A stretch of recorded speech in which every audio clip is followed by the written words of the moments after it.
नमस्कार, news India देख रहे हैं आप और आपके साथ मैं हूं सुरभि तिवारी। हिमाचल प्रदेश के सिरमौर में राष्ट्रीय राजमार्ग 707 पर कमराऊ के पास फिर से लैंडस्लाइड हुआ है और एनएच हियोना के पास पहाड़ का एक बड़ा हिस्सा टूट करके नेशनल हाईवे पर आ गया, जिसकी वजह से सड़क मार्ग पर ट्रैफिक रुक गया है और लंबा जाम भी लग गया है। ये लैंडस्लाइड मध्य रात्रि लगभग 1 बजे के करीब बताया जा रहा है, जिस दौरान ये लैंडस्लाइड हुआ और सड़क मार्ग बंद होने की वजह से निजी और सरकारी बसों सहित निजी वाहनों के पहिए भी अब थम चुके हैं। इस क्षेत्र में लगातार हो रहे लैंडस्लाइड की वजह से सबसे अधिक नुकसान नकदी फल और सब्जी उत्पादकों को हो रहा है, क्योंकि शिलाई और कमराऊ के पास मार्ग बंद होने के कारण फलों और सब्जियों की ढुलाई रुक चुकी है, जिसकी वजह से 24 घंटे के बीत जाने के बाद भी यातायात बहाल अभी तक नहीं हो पाया है। ऐसे में यहां लैंडस्लाइड होने की स्थानीय लोगों को भारी परेशानियों का सामना करना पड़ रहा है। हालांकि तस्वीरें हम आपको दिखा रहे हैं जहां पर लैंडस्लाइड के बाद से लगातार ये प्रयास किया जा रहा है कि जल्द से जल्द दोबारा सड़क को सुचारू तौर पर चलने के लिए तैयार कर दिया जाए, यानी कि जो अब तक यातायात इससे प्रभावित हुआ है, यात्रियों को खास तौर पर दिक्कतें हो रही हैं, स्थानीय लोगों को दिक्कतें हो रही हैं, इस मलबे को यहां से जल्द हटाया जा सके, सड़क साफ की जा सके। और जो आप इस वक्त तस्वीर देख रहे हैं, यहाँ पर आपको कुछ दूरी तक जाम भी नजर आएगा, तो लोग इस वक्त बेहद परेशान हैं। वहीं अब पूरे देश में किस तरीके से बारिश की वजह से लोग बेहाल हो रहे हैं, वो 6 तस्वीरें भी हम आप तक पहुंचा देते हैं। तो देखिए, अलग अलग शहरों से तस्वीरें सामने आई हैं। पूरे देश में इस वक्त बारिश के कारण बुरा हाल है। दिल्ली एनसीआर का आलम ऐसा कि थोड़ी देर की बारिश में सड़कें पानी पानी हो गई। वहीं वाराणसी में घाटों पर भी पानी भर गया है और कई जगहों पर इस वक्त घाट डूबे हुए दिखाई दे रहे हैं। दूसरी तरफ मुंबई में भी तेज बारिश हो रही है। असम में भी बारिश की वजह से लोग परेशान हैं। जम्मू कश्मीर के उधमपुर और राजौरी का कुछ ऐसा भी इलाका है जहां पर इस वक्त इलाके डूबे हुए हैं, लोगों के घरों के भीतर पानी घुस चुका है, लोग त्राहिमाम कर रहे हैं।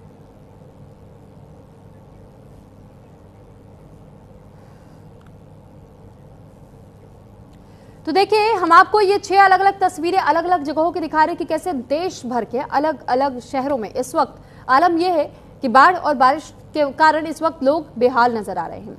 हम चाहे वाराणसी की बात करें, मुंबई की बात करें, जम्मू कश्मीर, हिमाचल प्रदेश या फिर गुवाहाटी और उधमपुर की बात करें, तो ये अलग अलग जगहों की तस्वीरों के साथ में हम आपको ये बताने और समझाने की प्रयास कर रहे हैं कि इन दिनों हर जगह पर भारी बारिश के कारण इसी तरीके के हालात दिखाई देंगे। सड़कें जहां पूरी तरीके से लबालब पानी से भरी हुई दिखाई देती हैं, कई जगहों पर अभी भी वाटर लॉगिंग की समस्या बनी हुई है, तो कुछ जगहों पर उसे ठीक किया भी जा रहा है, लेकिन अभी भी लोग भारी बारिश की वजह से जरूर परेशान दिखाई दे रहे हैं। अभी भी आपको राहत मिलती हुई नहीं नजर आ रही है, क्योंकि मौसम विभाग की ओर से भी बताया गया है कि जगह जगह पर इस वक्त मौसम का मिजाज बदला हुआ ही नजर आएगा। वहीं दिल्ली एनसीआर में बारिश की वजह से लोगों को राहत मिली है। दूसरी तरफ कहीं ट्रैफिक जाम हो गया है, तो कहीं तेज बारिश की वजह से वाटर लॉगिंग अभी भी देखने को मिल रही है, जिसको लेकर के न्यूज इंडिया संवाददाता पंकज मानखेड़े ने लोगों से क्या कुछ बातचीत की, आपको सुनवाते। मौसम विभाग के अनुमान के अनुसार दिल्ली में आज तेज बारिश होगी और सुबह के वक्त करीबन 11 साढ़े 11 बजे के बाद दिल्ली में तेज बारिश हुई है और बारिश की वजह से दिल्ली एनसीआर के अलग अलग जगहों पर ट्रैफिक जाम की स्थिति नजर आई है। इस वक्त मैं मौजूद हूँ दिल्ली के आईटीओ चौक के पास, जहाँ पे आपको नजर आ रहा होगा जो ट्रैफिक है धीमी गति से ट्रैफिक जाती नजर आ रही है और लगातार उसको क्लियर करने के लिए ट्रैफिक पुलिस लगातार मुशक्कत करती नजर आ रही है। इस वक्त हम आईटीओ के पास मौजूद हैं और कुछ लोग उनसे बात करने की कोशिश करते हैं। भैया, मेरा नाम राघव गर्ग, मैं जीएसटी डिपार्टमेंट आया हूँ गाजियाबाद से। ठीक है, एडवोकेट हूँ। सुबह 10 बजे का गाजियाबाद से निकला हुआ, अब जाके यहाँ पहुँचा हूँ। पूरा NH24 जाम, पूरा फ्लाईओवर जाम। मैं एलिवेटेड से आया कि मेरे को जाम नहीं मिलेगा, उसके बाद यहाँ से पूरा जाम कावड़ियों ने अंत का जाम लगा रखा है, बारिश ने सोने पे सुहागा कर दिया। भैया, मेरे को एलिवेटेड से उतरते ही आनंद विहार वाले कट पे जाम मिला, वहाँ से उसके बाद यहाँ तक सारा जाम था। प्रीत विहार की रेड लाइट पे जाम, निर्माण विहार की रेड लाइट से पहले पूरा जाम और यहाँ से आईटीओ पूरा ब्लॉक। क्या भैया आप लगातार ऑटो चलाते, जाम की स्थिति बनी हुई है? जाम बहुत आज बड़ी है, आज बहुत जाम है। बहुत जाम है आज, तो क्या अब इसके बाद जहाँ जहाँ ट्रैवल कर रहे हैं आप वहाँ जाम मिला आप लोग को? हाँ। कारण क्या है? तो बरसात के कारण। बरसात के कारण। तो स्वाभाविक सी बात है, बारिश एक वजह है जिसकी वजह से जाम होता नजर आ रहा है। इस वक्त आईटीओ की जगह है और देखिए लगातार धीरे धीरे ट्रैफिक खुल रहा है। और पीछे एक बार कहूँगा कैमरामैन से पीछे तस्वीर जरूर दिखाएं एक बार कि किस तरह से जो जाम की स्थिति है। सर, कुछ आप ट्रैवल कर रहे हैं, जाम आपको मिला अभी? नहीं सर, अभी तक नहीं मिला। अभी नहीं मिला आपको, ठीक है। तो कुछ लोगों को जाम मिला, कुछ शॉर्ट ट्रैवल करके इसलिए जाम नहीं मिला, लेकिन अमूमन लंबा एक जाम जो है बारिश की वजह से होता है। और सबसे ज़्यादा स्थिति अगर बात करूँ तो जो नोएडा से दिल्ली की तरफ ट्रैफिक आता है, और दूसरा जो महत्वपूर्ण जो होता है गुड़गांव से दिल्ली और दिल्ली से गुड़गांव की तरफ NH में जो है जाम वो लगातार जारी है। कैमरामैन मनीष के साथ पंकज वानखड़े, न्यूज़ इंडिया, नई दिल्ली। मौसम विभाग के तो वहीं गाजियाबाद में बारिश की वजह से मौसम अच्छा हो गया है, लेकिन नगर निगम की लापरवाही की वजह से लोग बारिश के मौसम का आनंद नहीं उठा पा रहे हैं। गाजियाबाद के गोविंदपुरम इलाके में सड़कों पर पानी भर गया है और वहीं इसको लेकर हमारे संवाददाता ऋषभ भारद्वाज ने मौके पर पहुंच करके एक रिपोर्ट भी तैयार किया। वो रिपोर्ट आपको दिखाते हैं। बारिश से मौसम तो सुहाना हो चुका है, लेकिन कहीं ना कहीं नगर निगम ने मौसम जो सुहाना हुआ है लोगों को परेशान करने का काम कर दिया है। क्योंकि आप देख सकते हैं सड़क से पानी भरा हुआ है, सड़कें तालाब बन चुकी हैं। जो आने जाने वाले लोग हैं कहीं ना कहीं परेशान हो रहे हैं। हालांकि मानसून से पहले नालों की सफाई करने के लिए निगम के पास में करोड़ों रुपए का बजट आता है, लेकिन वो बजट कहाँ चला जाता है कहना मुश्किल है। तस्वीरें आपके सामने है कि किस तरह से थोड़ी देर की बारिश में ही सड़कें तालाब बन चुकी हैं, जिससे आने जाने में लोगों को परेशानी का सामना करना पड़ा है। हालांकि मौसम विभाग ने ऑरेंज अलर्ट पहले से ही जारी कर दिया था, जिसके बाद में आज सुबह से ही रिमझिम बारिश लगातार हो रही है। हालांकि कांवड़ियों को भी इसमें काफ़ी राहत जरूर मिल रही है, क्योंकि उन्हें चलने में परेशानी होती है धूप में। ऐसे में मौसम सुहाने होने के बाद में कांवड़ियों को चलने में आसानी हो रही है। मैं ऋषभ भारद्वाज, न्यूज़ इंडिया, गाजियाबाद। शिवरात्रि के समय बारिश आ चुकी है। कल सावन की शिवरात्रि का महाजल गाजियाबाद के दुधेश्वरनाथ मंदिर में चढ़ना है। आप देख सकते हैं रिमझिम जो झड़ी है बारिश की वो सुबह से ही लग रही है। इसी बीच जो कांवड़िए हैं, पुलिस प्रशासन है, वो अपने लगे हुए हैं। कुछ कांवड़िए मेरे साथ देख सकते हैं आप जा रहे। भोले, कल शिवरात्रि है और आज महादेव ने अपने दर्शन आज ही दे दिए भैया। कितना सुकून मिला है, गर्मी बहुत सुकून है। जिस दिन से जल उठाया पूरे रास्ता सुकून ही सुकून है। आज बारिश हो रही है, मौसम थोड़ा ठंडा, कितनी राहत है? बहुत राहत है। जी, वो कांवड़िए का जो बता रहे हैं कि गर्मी से राहत मिली है, क्योंकि ये 250-300 किलोमीटर का सफर पैदल करके आते हैं। आखिरकार सिर्फ मानसून की बारिश ने कहीं ना कहीं इन कांवड़ियों को, भोलों को राहत दी है। लेकिन इसके बाद एक समस्या गाजियाबाद में जो हमेशा उत्पन्न हो जाती है वो होती है वाटर लॉगिंग सिस्टम की। कांवड़ का मेला इस टाइम पीक पर है, अपने चरम पर चल रहा है और साथ ही सुबह से बारिश हो रही है। शहर में जगह जगह अलग अलग जगहों पर जल भराव की स्थिति अभी भी बन चुकी है। जहां निगम पानी निकासी के दावे तो कर रहा है, लेकिन अभी भी पानी हर जगह भरा हुआ है। आप देख सकते हैं मेरे पीछे ये जो ढलान का एरिया है, थोड़ा पानी यहाँ से निकल रहा है। तो यहाँ क्योंकि कांवड़ का क्षेत्र है, थोड़ी यहाँ व्यवस्था बनाई हुई है। इसके अलावा राजनगर क्षेत्र, गोविंदपुरम, लाल कुआं क्षेत्र, विजयनगर की बात करते हैं, वहाँ जल भराव की खबरें अभी भी आ रही हैं। न्यूज़ इंडिया के लिए गाजियाबाद से कपिल मारा की रिपोर्ट। और इस पर ज्यादा जानकारी के साथ इस वक्त हिमांशु हमारे साथ जुड़े हुए हैं। हिमांशु, हम आपसे सबसे पहले तो यही जानना चाहेंगे कि इस वक्त देहरादून में किस तरीके का मौसम का मिजाज दिखाई दे रहा है और मौसम विज्ञान विभाग की ओर से क्या कुछ कहा गया है? निश्चित रूप से आपको बताना चाहूंगा कि अगर राजधानी देहरादून की बात कर ली जाए तो राजधानी देहरादून में सुबह से ही जो है चटक धूप खिली हुई है। हालांकि मौसम विभाग ने यहाँ के लिए ऑरेंज अलर्ट जारी किया है। इसके साथ ही साथ अगर गढ़वाल रीजन की बात कर ली जाए तो गढ़वाल रीजन के जो उत्तरकाशी, टिहरी और रुद्रप्रयाग, देहरादून के लिए जो है ऑरेंज अलर्ट जारी किया था और बाकी जिलों के लिए जो है येलो अलर्ट जारी किया था। इसके साथ ही साथ अगर कुमाऊं रेंज की बात कर ली जाए तो कुमाऊं रेंज में मौसम विभाग के मुताबिक आज जो है बागेश्वर और नैनीताल जो है हैवी रेंज से आइसोलेटेड रहने वाले हैं। और इसी क्रम में पिछले 24 घंटे से देखा जा रहा है कि लगातार जो है कई ऐसे जिले हैं जहां पर बारिश हो रही है, कई ऐसे क्षेत्र हैं जहां पर रुक रुक कर भी बारिश हो रही है। तो मौसम विभाग ने अलर्ट रहने के निर्देश पहले ही दे दिए थे और इसके साथ ही साथ ये भी कहा था कि अनावश्यक रूप से बाहर ना निकलें। अगर बाहर निकलना है किसी जरूर कार्य के चलते तो प्रशासन से जानकारी लेकर ही बाहर निकलें। वहीं क्योंकि लगातार जो मौसम की बात हम कर रहे हैं और मौसम में भूस्खलन जैसी परिस्थितियां भी उत्तराखंड में इस वक्त देखने को मिल रही है। इस वक्त तकरीबन उत्तराखंड में 40 से अधिक जो सड़कें हैं वो बंद है, जिसमें 6 स्टेट हाईवे हैं। हालांकि चारधाम यात्रा सुचारू रूप से उत्तराखंड में इस वक्त चल रही है, क्योंकि कांवड़ यात्रा भी चल रही है। ऐसे में नदियों के जलस्तर के बढ़ने की उम्मीद भी जताई जा रही थी। लेकिन रुद्रप्रयाग में अलकनंदा और मंदाकिनी नदी का जो संगम है, वहां पर जो नदी है अलकनंदा, वो खतरे के निशान पर अब बह रही है। और इसके साथ ही साथ अब क्योंकि धीरे धीरे जब नदी मैदानी क्षेत्र में जाती है तो मैदानी क्षेत्रों में भी बाढ़ जैसी संभावना से नकारा भी नहीं जा सकता। और ऐसे में आपदा प्रबंधन विभाग पूरी तैयारी के साथ खड़ा है। जी सुरभि। ठीक है हिमांशु, हम आपके पास लौटेंगे। हमारे साथ इस वक्त जीवन भी बने हुए हैं हिमाचल से। हिमाचल शिमला में आप इस वक्त मौजूद है। जीवन, शिमला में कैसा मौसम है? हिमाचल प्रदेश के लोगों को अभी और कितने दिन राहत नहीं मिल पाएगी, इसको लेकर भी जानकारी दीजिएगा। सुरभि, आपने बहुत अच्छा कहा। अभी 27 जुलाई तक बारिश के थमने के आसार तो बिल्कुल नहीं है। IIMD शिमला ने ये जानकारी दी है। मैं बता दूं कि पिछले 24 घंटों से हिमाचल में लगातार बारिश हो रही है, मूसलाधार बारिश हो रही है। कांगड़ा और चंबा में ऑरेंज अलर्ट जारी किया गया है, बावजूद इसके पूरे प्रदेश में ही बारिश हो रही है। ऊना, मंडी और सिरमौर में यहाँ येलो अलर्ट जारी किया गया है, बावजूद इसके फिर कहना चाहूंगा कि पूरे प्रदेश में पिछले 24 घंटों में लगातार बारिश हो रही है। 3 लोगों की मौत हुई है भूस्खलन से पिछले कल, और ये आंकड़ा बढ़कर अब 132 हो गया है। और 223 जो है वो 1200 करोड़ का नुकसान हुआ है। और 223 मंडी में ही जो सड़कें हैं वो बंद हुई हैं, और मिसिंग 34 है। हिमाचल में 34 लोग अभी भी मिसिंग है।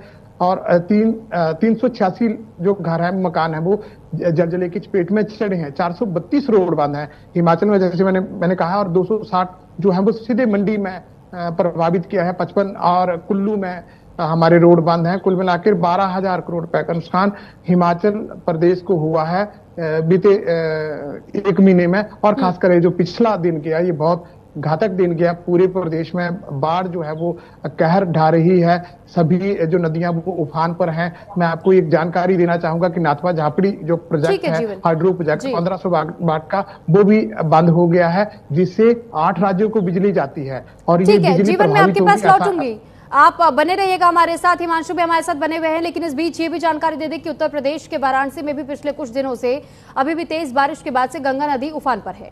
नदी का जलस्तर बढ़ने की वजह से नमो घाट जलमग्न हो चुका है। प्रशासन ने लोगों को घाटों से दूरी बनाए रखने के लिए भी चेतावनी जारी की है। ये बार बार अपील की जा रही है लोगों से कि किसी भी तरीके से इन नदियों के किनारे, घाटों के किनारे बिल्कुल भी ना जाए, क्योंकि जलस्तर लगातार बढ़ता चला जा रहा है। वाराणसी के नमो घाट की तस्वीर हम आपको दिखा रहे हैं, जहां पर इस वक्त कई घाटों की जो सीढ़ियां हैं, वो नीचे तक जाने वाली जो सीढ़ियां हैं वो बिल्कुल डूबी हुई दिखाई दे रही हैं। और ये नमो घाट की तस्वीर इस वजह से भी हम आपको दिखा रहे हैं कि आप ये देख करके अंदाजा लगा सकते हैं, अगर आप कभी भी नमो घाट गए होंगे तो नमो घाट पर यहाँ पर किस तरीके का जलस्तर रहता है गंगा का। लेकिन इन दिनों गंगा का जलस्तर भी बढ़ा हुआ है, और इसी वजह से लोगों से अपील की जा रही है कि इन दिनों में कोशिश ये कीजिए कि आप इन घाटों के आसपास बिल्कुल भी ना जाए, क्योंकि अभी जलस्तर और ज्यादा बढ़ सकता है। पिछली बार हमने आपको जानकारी दी थी कि 82 मीटर तक जलस्तर रिकॉर्ड किया गया था, लेकिन ये अनुमान जाहिर किया गया था कि 90 मीटर तक के आंकड़े को छू सकता है।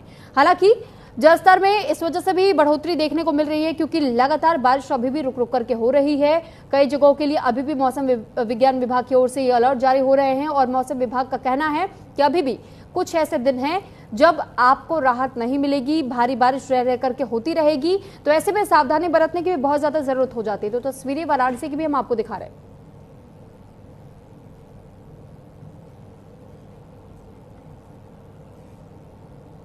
वहीं हरियाणा के भिवानी में बरसात के बाद से जगह जगह जल भराव से हालात बिगड़ने लगे हैं। गांव और गलियां, साथ ही घर भी जलमग्न हो रहे हैं। घरों में लोगों के पानी घुसने लगा है। हालांकि घरों तक पानी घुसने के कारण लोगों को अपना घर भी मजबूरन छोड़ना पड़ रहा है। मजबूर होकर के किसी दूसरे के यहाँ उन्हें आसरा लेना पड़ रहा है। इसके बावजूद भी उनके घर में रखा हुआ काफी सारा सामान पानी में डूब गया है, और यहाँ तक कि अनाज भी पानी में डूबने लगे हैं, और जिसके वजह से अनाज बहुत से घरों में रखा हुआ खराब होने लगा है। लोगों ने अपने पशु अब ऊंचाई वाले जगहों पर बांधने शुरू कर दिए हैं, लेकिन उनका सवाल यही है कि आखिर कब तक इसी तरीके से उन्हें दूसरी जगहों पर आश्रय लेना पड़ेगा, और साथ ही पशुओं को किस तरीके से वो यहां से हटाने का प्रयास करें। तो वहीं अब बात राजस्थान की भी कर लेते हैं। राजस्थान के अजमेर में मानसून की मूसलाधार बारिश देखने को मिली है, जो कि अब कहर बन करके बरस रही है। पिछले 2 दिनों में 200 मिलीमीटर तक बारिश अब तक हो चुकी है, जिससे कि हालात बेकाबू हो गए हैं।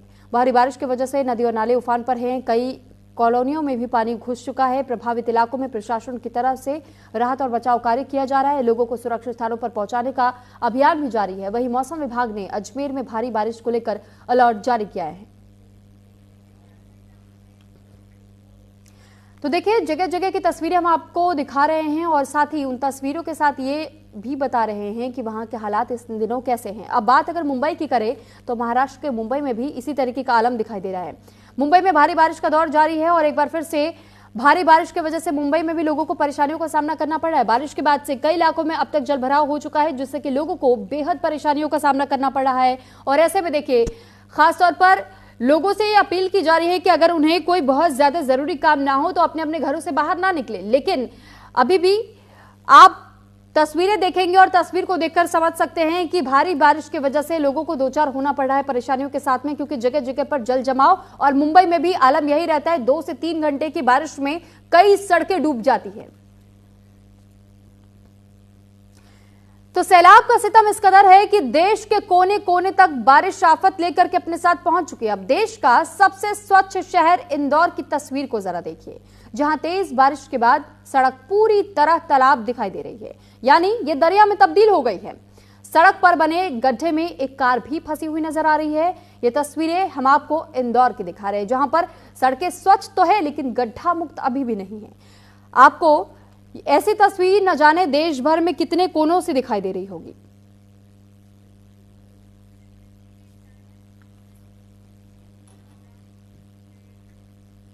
वहीं दूसरी ओर ओडिशा के मयूरभंज में तेज बारिश हुई, जिससे कि शहर के कई सड़कों को देखा गया जलमग्न होते हुए। और ये तस्वीरें हम आप तक पहुंचा भी रहे हैं कि कई शहर इस वक्त किस तरीके से जलमग्न हो गए। मौसम विभाग ने बारिश को लेकर के अलर्ट जारी किया है। तो ओडिशा की मयूरभंज की तेज बारिश से जुड़ी हुई तस्वीर सामने आई है और ये बताया जा रहा है कि यहाँ पर भी लोग बेहद परेशानियों का सामना इन दिनों कर रहे हैं, क्योंकि ओडिशा में भी रह रह करके कहीं मध्यम बारिश हो रही है तो कहीं रेड अलर्ट भी बारिश को लेकर के जारी है। और एक बार फिर हिमांशु और जीवन का रुख कर लेते हैं। जीवन हमारे साथ शिमला से जुड़े हुए हैं, तो वहीं दूसरी तरफ हिमांशु हमारे साथ देहरादून से जुड़े हुए हैं। अब हिमांशु, क्योंकि देहरादून का जिक्र हम कर रहे थे, लेकिन हम अभी भी देख रहे हैं कि देश के तो कई ऐसे शहर हैं, कई ऐसे राज्य हैं जहां इस वक्त ये बारिश आफत बनकर के बरस रही है। पहाड़ी इलाकों का भी आलम कुछ ऐसा ही है। जी, निश्चित रूप से पहाड़ी इलाकों की बात करें तो पहाड़ी इलाकों में लगातार जो बारिश हो रही है उस वजह से जो गाड गदेरे हैं और नदियां हैं वो खास तौर पर जो है अब उफान पर आ चुकी है, क्योंकि पिछले 24 घंटे से कई ऐसे क्षेत्र जहां पर लगातार बारिश देखने को मिल रही है। इस वजह से जो है नुकसान की भी खबरें हैं, लेकिन अभी आकलन नहीं किया जा रहा है, क्योंकि मानसून के बाद ही आकलन किया जाएगा कि उत्तराखंड में जो मानसून के दौरान कितना नुकसान हुआ है। आपदा प्रबंधन विभाग ने साफ तौर पर ये निर्देश दिए हैं कि आने वाले 1 हफ्ते तक अलर्ट मोड पर रहें, क्योंकि मौसम विभाग की चेतावनी के मुताबिक आने वाले 1 हफ्ते तक जो है उत्तराखंड में मानसून जमकर बरसेगा और जमकर बरसने के साथ साथ ही लैंडस्लाइड जैसी घटनाएं देखने को। तो इस वजह से प्रशासन जो है लगातार, चाहे एसडीएम स्तर की बात कर ली जाए या डीएम स्तर की बात कर ली जाए, और ये सख्त निर्देश दिए गए हैं कि जहां पर भी भूस्खलन जैसी स्थितियां होती है वहां पर जो भी अधिकारी हैं, नोडल अधिकारी हैं आपदा प्रबंधन विभाग के या प्रशासन के, वो तुरंत पहुंचे। और क्यूआरटी को लेकर खासतौर पर ये ध्यान दिया जा रहा है कि क्विक रिएक्शन टाइम जो है, कहीं पर भी भूस्खलन जैसी परिस्थितियां आती हैं तो वहां पर जल्द से जल्द कैसे पहुंचा जाए और क्यूआरटी टीम को कैसे जो समय है उसको कम किया जाए। तो इस वजह से है पूरी तरीके से प्रशासन जो लगातार अपनी सतर्कता बरतते हुए लोगों को भी जागरूक करने का यहाँ पर प्रयास कर रहा है, और खासतौर पर जो नदी किनारे रह रहे लोग हैं उन्हें अलर्ट करने का प्रयास भी किया जा रहा है। कल देर रात रुद्रप्रयाग में जिस तरीके से नदी का जो पानी है वो जलभराव जैसी स्थितियां वहां पर आज देखने को मिली थी, लोगों के घरों में पानी घुस चुका था। तो ऐसे में प्रशासन ने उन्हें त्वरित गति से दूसरी जगह स्थानांतरित करने का काम भी किया है। जी सुरभि। ठीक है हिमांशु, लौटेंगे आपके पास। जीवन का भी रुख कर लेते हैं। जीवन, क्योंकि जब पहाड़ी इलाकों की हम बात करते हैं और सबसे ज्यादा इस बार हमने तबाही का आलम हिमाचल प्रदेश में देखा है। आपने भी बताया कि हजारों करोड़ों का अब तक नुकसान हो चुका है सरकार को, और लोगों की अगर हम बात करें तो लोग इस वक्त कितने बेहाल नजर आ रहे हैं, क्योंकि न जाने कितने लोगों के आशियाने छिने हैं, कितने लोगों का परिवार उजड़ चुका है। ऐसे में तो इस वक्त वहां पर लोगों का क्या कुछ कहना है? देखिए सुरभि, लोग डरे हुए हैं, सहमे हुए हैं। जिस तरह से आज से चेतावनी जारी होती है और उस चेतावनी के अनुसार वो लोग डर जाते हैं। पिछले कल जैसे कहा गया, इसके साथ ही मैं एक चीज जोड़ना चाहूंगा कि जैसे 3 दिन पूर्व रिहेबिलिटेशन का जो कार्य था, पुनर्वास का जो कार्य था, वो शुरू हो गया था लगभग। बावजूद इसके फिर चेतावनी मिली, चेतावनी के बाद लगातार बारिश हो रही है और लगातार बारिश से लोग फिर खिलबिल हुए हैं। सिराज की बात करूं तो सिराज में पूरी तरह से पानी से लबालब हो गया है पूरा सिराज एक बार फिर से। थुनाग भी उसी तरह से और करसोग में भी उसी तरह के हालात है। नदी नाले उफान पर हैं, लोग बमुश्किल सड़क और नदियां पार कर रहे हैं और लोगों ने सुरक्षित स्थानों पर जाना फिर शुरू कर दिया है। जो बचे हुए लोग हैं वहां पे, उन्होंने ऊंचे स्थानों पर जाना, अपने पशुओं को लेकर और जो घर के बड़े बुजुर्ग हैं उनको लेकर ऊंचे स्थानों पर, सुरक्षित स्थानों पर जाना। अब उनको अच्छा लग रहा है कि हम यहां से निकले और अपनी जान बचा लें। लेकिन लगातार बारिश हो रही है, लगातार लैंडस्लाइड हो रही है। पिछले कल कम से कम 27 लैंडस्लाइड हुए हिमाचल में। 3 एनएच, जैसे मैंने कहा कि 3 एनएच अभी भी बंद है और वहां सड़कों की आवाजाही बंद है। कुल्लू मनाली का रोड सबसे एक लगातार चलने वाला रोड है, वो भी बंद हुआ। उसके बाद 707 सिरमौर का रोड बंद हुआ और सैंज वाला रोड एनएच बंद हुआ 305। वहां भी लोग अभी भी फंसे पड़े हैं और लोग आहत हैं। सबसे बड़ी बात यहाँ पे ये कि हिमाचल में सेब की पैदावार या दूसरी फसलों की पैदावार बहुत ज्यादा होती है, लेकिन वो पैदावार बाजार तक नहीं पहुंच पा रही है। अब उसका सड़ना भी शुरू हो जाएगा अगर वो बाजार तक नहीं पहुंची तो। आजीविका है हिमाचल की, तो आजीविका अगर बाजार तक नहीं पहुंचेगी तो ये लोग, आपको पता ही है कि किस चिंता में पड़े हैं इस वक्त। लेकिन लगातार बारिश हो रही है जो चिंता दे रही है। जी सुरभि। ठीक है। वहीं जीवन, दूसरी तरफ जब हम बात नुकसान की कर रहे हैं तो वहीं हमें यह भी जानना और समझना बहुत ज़्यादा ज़रूरी हो जाता है कि ऐसे में प्रशासन की ओर से किस तरीके से लोगों तक मदद पहुंचाने का काम किया जा रहा है। सरकार का क्या कुछ कहना है कि इसके बाद से लोगों को राहत देने का काम कब से शुरू किया जाएगा, कैसे जिन लोगों के, क्योंकि अभी तक आशाने इन नदियों के किनारे जहां पर थे, हमने देखा कि कटान हुए हैं, कई लोगों के आशाने इस बीच में छिन गए हैं, कई लोगों के परिवार उजड़ गए हैं, तो उनके लिए भी क्या कोई सुविधा किसी प्रकार की मुहैया कराई जा रही है? देखिए सुरभि, मैंने पुनर्वास की बात की। पुनर्वास शुरू हो गया था 3 दिन पूर्व, जब मौसम खुला था, थोड़ा सा सुहावना मौसम हुआ था, तब सारे काम शुरू हो गए थे। सड़कों को खोलने के काम शुरू हो गए थे और जैसे सराज के बक्साइड में गाड़ी पहुंच गई थी, वहां बड़ी गाड़ियां पहुंच रही थी, मंत्री और नेता पहुंच रहे थे। वहां आपने देखा तस्वीरों में कि बहुत सारे लोग भी वहां उस स्टेशन पे पहुंच रहे थे। अब वो जगह भी पूरी तरह से खुली नहीं है, उसके पीछे लैंडस्लाइड हुए हैं, सड़कें बंद पड़ी हैं और ये लोग रुके पड़े हैं जहां के हैं वहीं पर। इनको जो राहत का जो सामान है वो घोड़े कचरों से पहुंचाया जा रहा है और कोशिश की जा रही है कि जल्दी से जल्दी मशीनें, 101 के करीब मशीनें यहाँ पे लगाई गई हैं ताकि सड़कें खुले और ये लोग सुरक्षित स्थानों पर या इनका जो सामान है वो सुरक्षित स्थानों पर पहुंचाया जा सके। सुरभि। ठीक है। जीवन और हिमांशु, आप दोनों का बहुत धन्यवाद तमाम जानकारी हम तक पहुंचाने के लिए और इसी के साथ यहाँ रुक रहे छोटे से ब्रेक के लिए।